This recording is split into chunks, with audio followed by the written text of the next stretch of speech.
Izay ny amin'ny vaovao iny fa nisy androany nidinika ny arahan'ny solomavambahoaka tamin'ny EZA teny amin'ny antenimera-pirenena izay niresahana indrindra ireo olana sedrain'ny distrika indrindra amin'ny fanatanterana ny asa ao anatin'ny CLD. Vola Ravavy sy Tsirakotoarsan.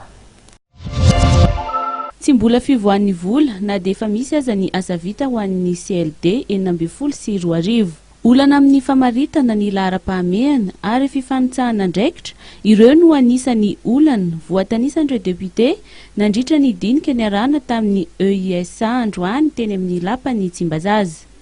Ho an'ny distrikan'ny Betuke Atsimo ohatra dia miisa 30 ny commune nanahirana ary tena namaritra ny tetikasa ho totosainy araka ny tatitry ny député avy any an-toerana.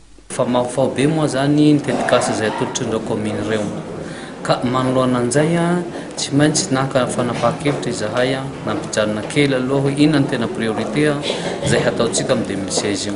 Ka rehefa tena tapaka zany tao amin'ireo comité local de développement dia fividianana moto no atao. Nitaky ny hanovana ny didim-panjakana 720 200 720 mikasika ny fitantanana, ny fampiasana fanaraha-maso ary asan'ny CLD ny solombavam-bahoaka. Tena zavatra goavana rira voalazan'ny député tao moa zany dia hoe mila fanovana le décret fa misy sakana ary mahatonga blocage mihitsy amin'le fampiasana an'le CLD.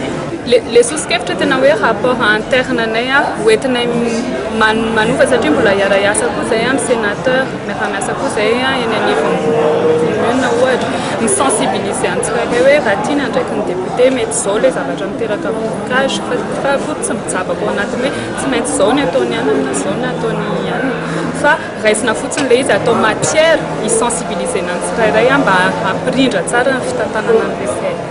Andrasana araka izany raha isy ny fanovana entin'ny gouvernement momba ny didim-panjakana mikasika ny CLD.